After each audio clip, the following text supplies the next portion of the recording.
Liam's family carried the werewolf gene. After turning 20, they would go into heat every full moon. Whoever they marked for the first time would become their soulmate for life. Liam's family carried the werewolf gene.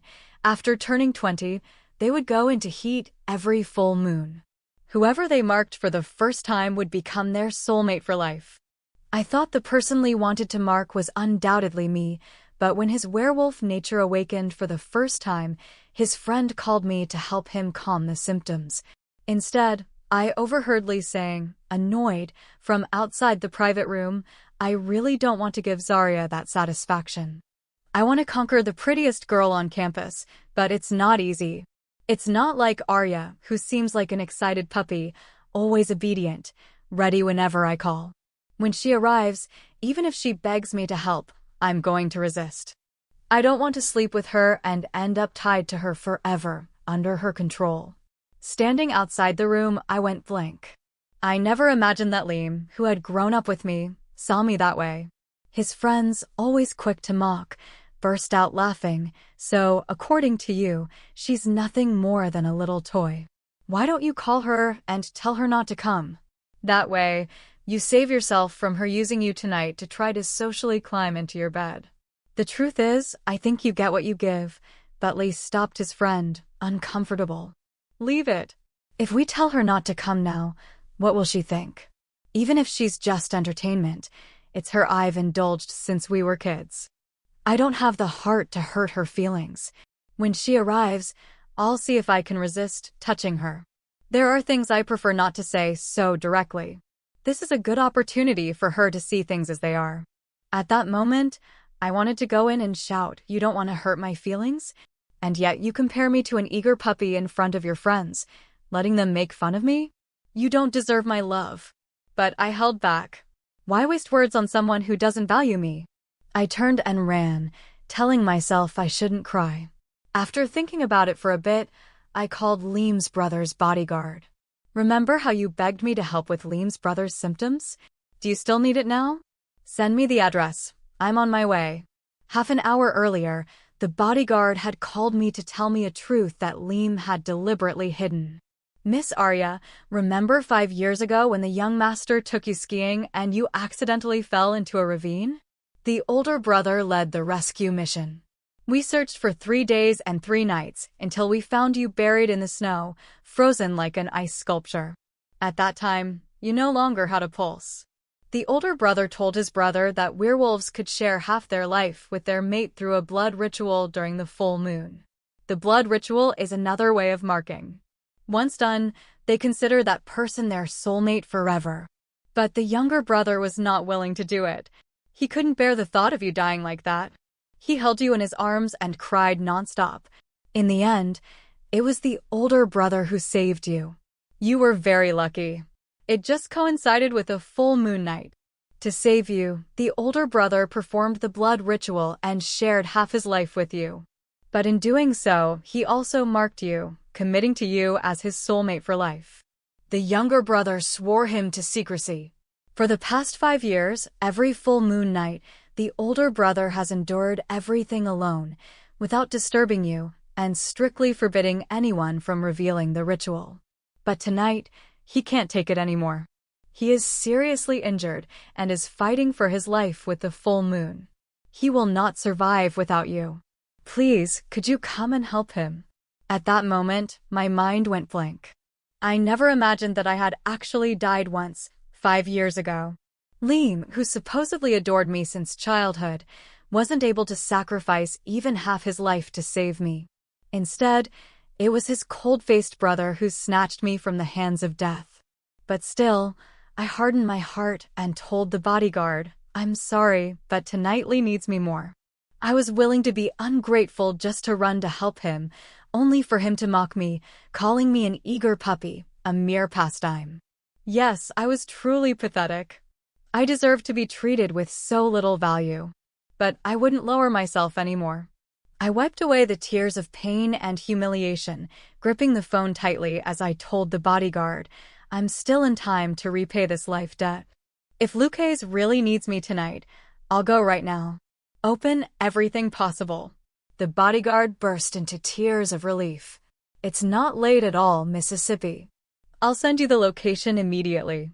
If the young master weren't in critical condition and it weren't a full moon night, I would never have dared to disobey his orders and tell you this. The family rules are very strict. I understood. Lucchese probably just wanted to save my life, nothing more. He didn't want me clinging to him, and I just wanted to return the favor for saving me. It wasn't because Lee had broken my heart and now I wanted to run into his brother's arms. But I never imagined that when I ran to the hospital's VIP room, I would see Fiona, the prettiest girl on campus, standing in front of the door, desperate to get in. Let me in quickly. Isn't it a full moon night? How do you know that the clan lord doesn't need me? Declan, let me in to help you, please. Suddenly, I found it funny. Liam said Fiona wasn't an easy girl, and yet there she was, offering herself to his brother. The bodyguards who were denying her entry immediately opened the door when they saw me with tears in my eyes. Miss, you finally arrived. Please come in. The young master needs you. Envy and hatred contorted Fiona's face. She shouted hysterically, "Why can Arya enter?" Declan hurt himself so much just to save her. She only brings bad luck. How dare you let her pass? I was paralyzed for a second. Save me again? What did that mean? The room was already chaos. I saw Declan lying shirtless on the bed, his face flushed, his short hair soaked with sweat, his fingers clenched from the heat that invaded him, and the thick white bandages on his back were soaked with fresh blood. The doctor, standing beside him, yelled desperately, "For God's sake, stop resisting. I beg you, find a woman who can help you. We've just changed his bandages, and they're already soaked again. How much blood do you think he has left to endure this torture? It's a full moon night, the werewolf blood is burning at abnormal levels, and his ability to clot has failed. Not even the best hemostatic medications are helping. We have to find a way to calm the fire burning in his body right now, or he could bleed out tonight. Where's the girl who they say can save the young master? How much longer is it going to take her to arrive?" The bodyguard who was next to the bed had already seen me. He bowed deeply to me with respect and gratitude. "Doctor, she's here." Hearing those words, the man who was on the bed, submerged in his personal hell, suddenly opened his eyes. A pair of intense, red-tinged, cold but bright eyes forcefully contained the overwhelming desire as they unexpectedly landed on my face with surprise and annoyance. "Who called her? Get her out of here." The bodyguard bowed and said, "It was me, young master. I will accept any punishment as long as Miss Arya can help you tonight. Besides, this time you hurt yourself trying to save her again. You've risked your life twice for her without asking for anything in return. Maybe you don't feel bad about it, but we do feel bad for you." I silently observed the imposing man lying in bed. Although everyone knew him as the living embodiment of death, even the most troublesome became meek in his presence. It was absolute dominance, both by his methods and his aura. I always tried not to cross paths with him, but now that feared man clung to the sheets, his feet involuntarily recoiling as he struggled to resist. Every part of his body emanated heat, his burning breath becoming increasingly evident. The contrast was so strong that it was hypnotic, a beautiful man at his worst, mesmerizing. But had he really been hurt so badly because of me again? The bodyguard was about to speak, but Declan interrupted him sternly. "Not one more word." Then he switched to a soft but distant tone to address me. "Arya, I don't need you here." The bodyguard, risking his hide, said, "Young master, stop pretending. You're not going to win anyone over by being so stubborn. Your mouth may be tough, but your heart is softer than a pillow. Whenever Miss Arya is in danger, you risk your life. You'd even walk into a fire to save her. Do you think we're blind?" There were more bodyguards in the room, and they all began to complain without fear. "It's true. Last month's full moon, who spent the night looking at Miss Arya's photo on his cell phone, sighing and deliriously calling her name. I'm sure he dreamed of her, too. And the full moon before that, he parked all night in front of Miss Arya's dorm. How many times did he want to go in and stopped at the last second? Even a ninja turtle would kneel down and say, "Dad, if we don't say anything, Miss Arya will never know. Do you really want to live like this all your life?" "Shut up.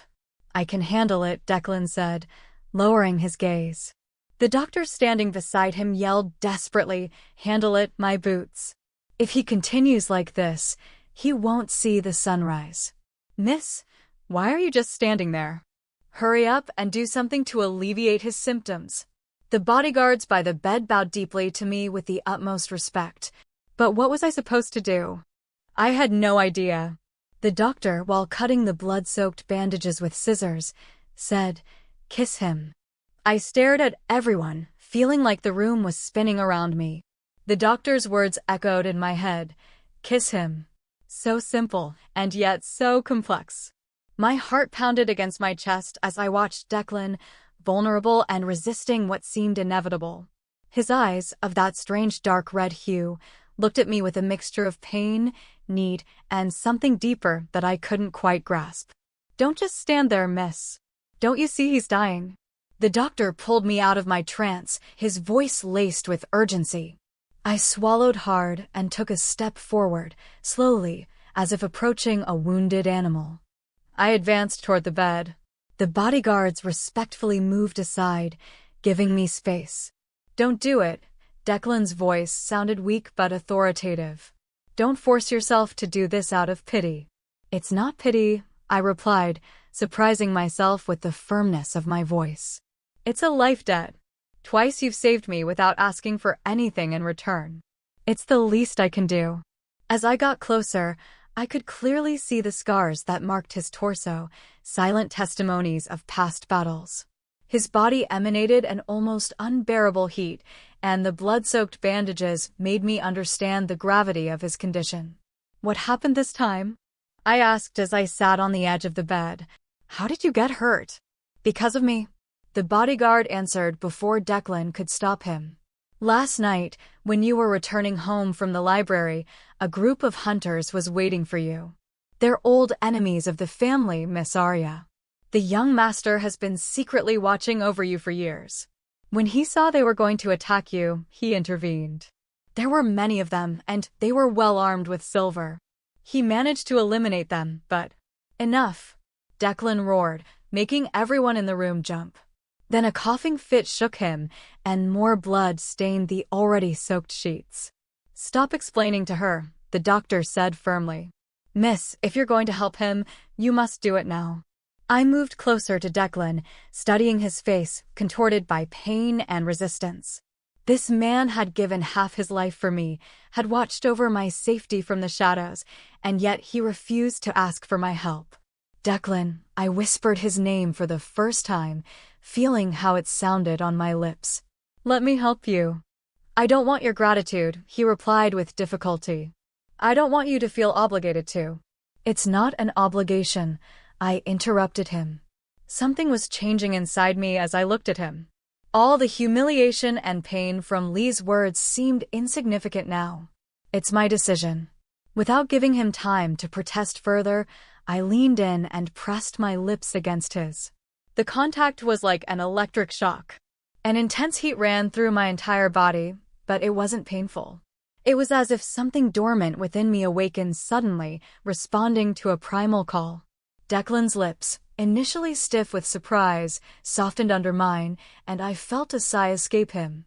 When I pulled away, his eyes had changed. The red was more intense, more vivid, and his breathing had normalized slightly. "How do you feel?" I asked softly. "Better," he replied, and I noticed he was no longer struggling for each word. "But it's not enough. The full moon." "Tell her what you really need," the doctor intervened as he checked the bandages. "The bleeding is slowing down, but it's still serious." Declan looked away, and for the first time, he looked embarrassed. "I need—" he began, but stopped, clenching his jaw. "During the full moon, werewolves need a more intimate connection with their marked mate," the doctor explained bluntly. "Especially when they're injured. It's the only way to fully activate their healing ability."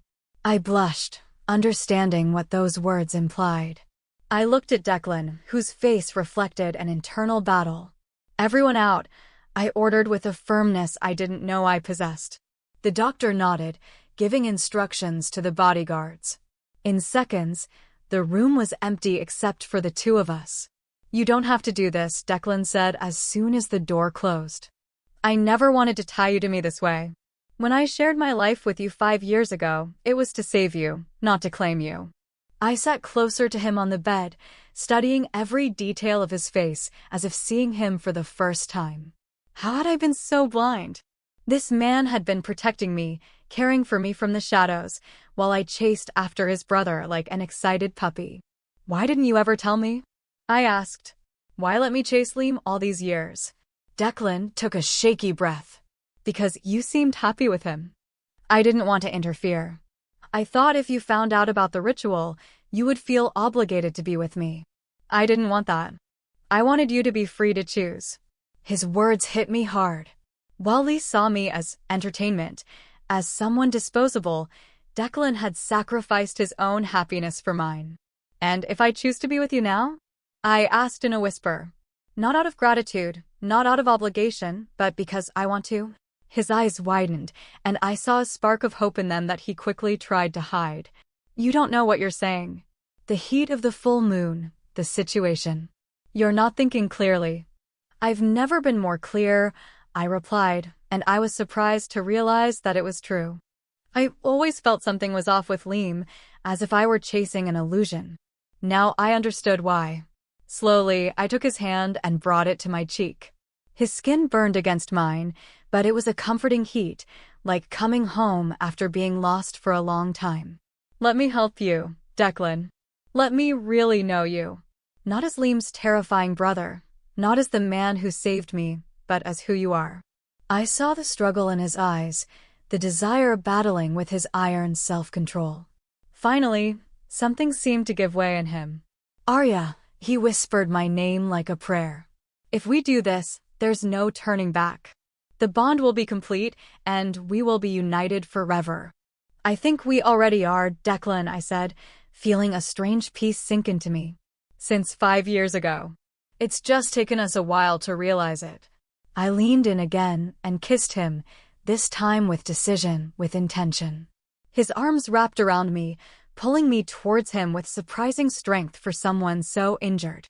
When we parted, we were both breathing heavily. "Are you sure?" he asked one last time, his eyes searching for any trace of doubt in mine. For all answer, I began to unbutton my blouse. The next morning, I woke up slowly, wrapped in sheets that weren't mine. For a moment, confusion overcame me until I felt a strong arm around my waist, and the memories of the previous night flooded my mind. I turned my head carefully so as not to wake him. Declan slept soundly, his face relaxed and serene, so different from the cold mask he always showed the world. In the morning light, I could better see the scars that crossed his body, some old, others recent. I wondered how many of them had been for me. Gently, I released myself from his grip and sat up to examine his back where the most serious wounds had been. To my surprise, the bandages were clean, and when I carefully lifted them, I saw that the wounds had almost completely healed, leaving only pink lines where before there had been open flesh. "It's thanks to you," his hoarse voice startled me. Declan was watching me with those intense eyes that had now returned to their natural color, a steely gray that was equally hypnotic. "As good as new," he replied, sitting up without any sign of pain. The connection worked. I blushed, remembering how intimate our connection had been. It had been much more than a physical act. It had been as if our souls had recognized each other, intertwined, completing a bond that had begun 5 years ago. "Declan," I began, trying to gather my thoughts. "Everything that happened last night, what I discovered about you, about that day, about us. It's a lot to process." He nodded, his face regaining that impenetrable expression. "I understand. If you need time or space." "No," I interrupted him, taking his hand. "It's not that. It's just that for years I thought I was in love with Liam, chasing something that never existed. And now I discover that you, the one I always avoided, have been the one who's really been there for me. His fingers intertwined with mine, and I felt that comforting warmth that I now associated with him. I never wanted to come between you and my brother, he explained. I always hoped he would see the treasure he had in front of his eyes. When I marked you that night, it wasn't with the intention of claiming you, just so you would live. And then, a sad smile crossed his face. I discovered the bond was stronger than I thought. Every full moon was torment, my body and soul calling out to you, but I refused to interfere in your life. Until last night. Last night, I couldn't resist anymore, he admitted. The hunters, the full moon, the wounds. It was too much. When you arrived, I tried to push you away one last time. But I didn't want to be pushed away. I finished for him. We looked at each other in silence, letting the reality of our new situation settle between us. We were no longer two strangers bound by an emergency ritual. We were something more, something we were still discovering. The ringing of my phone broke the moment. I searched for it among my scattered clothes and saw Liam's name on the screen. Part of me wanted to ignore it, but I knew we'd eventually have to face him. It's Liam, I said, showing Declan the phone. His face tensed, but he nodded. Answer it. We have nothing to hide. I took a deep breath and answered the call. Arya, where the hell are you? Liam's voice was a mixture of annoyed and worried. I waited for you all night. Why didn't you come? My friends wouldn't stop making fun. His words, so focused on himself, on what others would think of him, hit me with painful clarity. How had I not seen it before? I didn't go because I heard what you said about me, Liam, I replied, keeping my voice firm. About the eager puppy, about being just entertainment for you. There was a silence on the other end of the line. Arya, I didn't mean it. I was nervous. You know how I get when my friends are around. You can't believe. The problem is that I do believe it, Liam. And the worst part is, I think I always knew it, deep down. I just refuse to accept it. Look, we can talk about this in person. Just tell me where you are. I'm with Declan, I said, feeling Declan tense beside me. Another silence, longer this time. With my brother? What the hell are you doing with him? Saving his life, for starters. Something he's done for me twice. What are you talking about? You never thought to tell me you died 5 years ago, Liam? That while you hesitated to sacrifice half your life for me, Declan did it without thinking. The silence on the other end was deafening. You don't understand, he finally said. I was too young, I was scared. I was dead, I replied, feeling the truth of those words hit me. I was dead, and now I'm alive, thanks to Declan. So now you're going to be with him? Is that it? You're going to betray me for my brother. The word betrayal made me laugh bitterly. I can't betray something that never really existed, Liam. Whatever we had, it was never real. At least not for you. Arya, please. I hung up before he could say more, feeling a strange lightness, as if I had dropped a weight I'd been carrying for years without realizing it. Declan was looking at me with a mixture of admiration and concern. Are you okay? Surprisingly, I answered, surprised at how good I felt. Better than I've been in a long time, I think. He reached out and caressed my cheek with a tenderness that contrasted with his intimidating appearance. Liam won't give up easily, and when he finds out about us, let him find out, I replied with determination. I'm not going to hide or be ashamed of what I feel. And what exactly do you feel, Arya? He asked, his eyes searching mine. It was a fair question. After all, until yesterday, I believed I was in love with his brother. How could I be so sure now?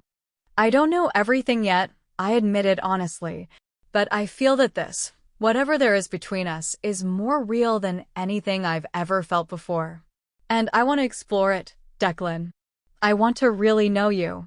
A smile, a real smile, transformed his face, making him look younger, more accessible. Then that's what we'll do, he said, leaning in to kiss me softly. We have time. The following weeks were a whirlwind. As promised, Liam didn't give up easily. He tried to talk to me at university, sent me messages, even showed up at my dorm one night, desperate to convince me it had all been a misunderstanding. But each attempt only confirmed what I already knew. Liam cared more about his wounded pride than about me. He never asked if I was okay, if I was happy. He only talked about how I had betrayed him, how I had stolen something that belonged to him. Meanwhile, Declan and I were building something new, something that grew slowly, based on mutual respect and honesty. I was surprised to discover that behind his cold and intimidating facade was a deeply thoughtful man, with passions and interests I never would have imagined. It wasn't easy. We both had wounds, insecurities. I was still struggling with years of chasing someone who never truly valued me, and Declan battled against his instinct to overprotect me, to make decisions for me. But every day, every conversation, every moment together brought us closer.